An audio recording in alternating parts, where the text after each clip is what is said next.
Saudara ahli digital forensik sekaligus terlapor kasus dugaan pencemaran nama baik Jokowi, Rismond Sianipar melaporkan Presiden ke-7 Joko Widodo ke Polda DIY atas dugaan menyebarkan berita bohong. Jokowi dilaporkan karena dianggap menyebarkan berita bohong soal dosen pembimbingnya saat kuliah di Fakultas Kehutanan UGM. Rismond menjelaskan pada tahun 2017 saat berada di Fakultas Kehutanan UGM, Jokowi menyebut Kasmujo sebagai dosen pembimbing skripsi. Sementara pada Mei 2025, Kasmujo menyebut dirinya bukan dosen pembimbing skripsi, melainkan dosen pembimbing akademik.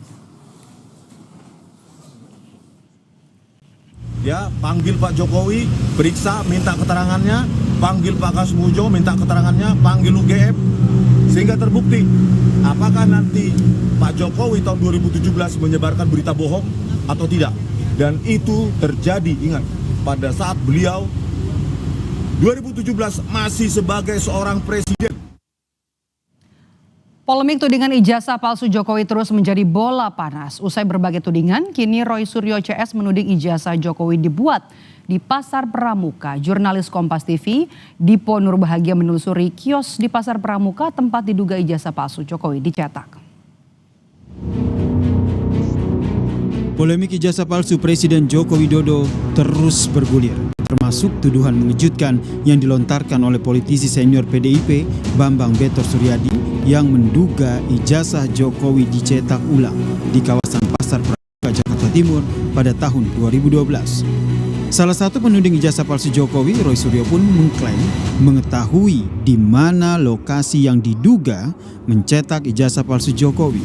Bersama jurnalis Kompas TV Dipo Nurbahagia, Roy Suryo menunjukkan di mana lokasi tersebut.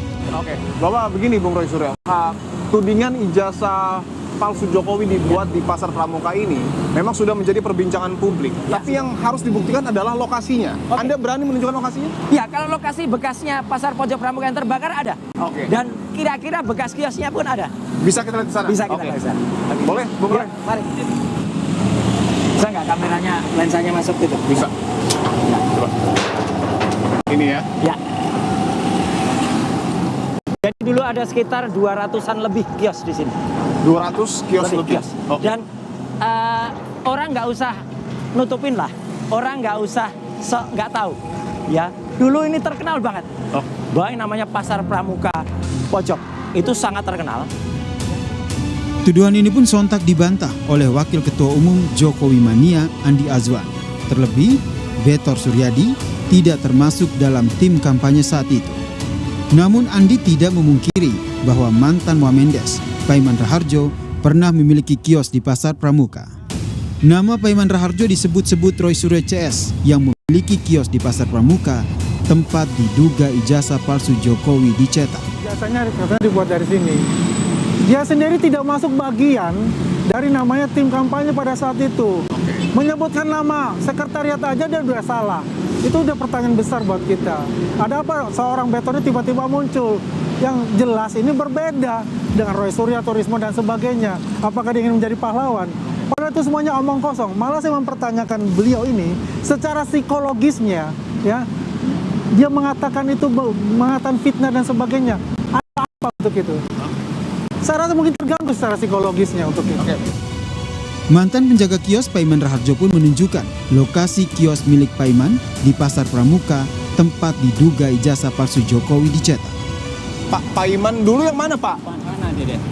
Jauh dari sini. Yang jauh dari sini? Jauh, ini penduduk ini. Oh, ini penduduk. Tempat yang tadi, yang pertama tadi. Sebenarnya. Oh, di pojok sana. Bukan yang bangunan sisa-sisa ini. Tidak ada kayak. Bukan yang ini nih. Ya, coba saya lihat dari sela-sela sini ya. Bukan yang warna pink itu? Bukan. Oh, tumpukan kayu, tumpukan kayu itu ada. Oh, tumpukan kayu ya. Oh, tumpukan kayu itu ya. Sekitar itu. Saat ini, kasus ijazah Jokowi sudah naik ke tingkat penyidikan.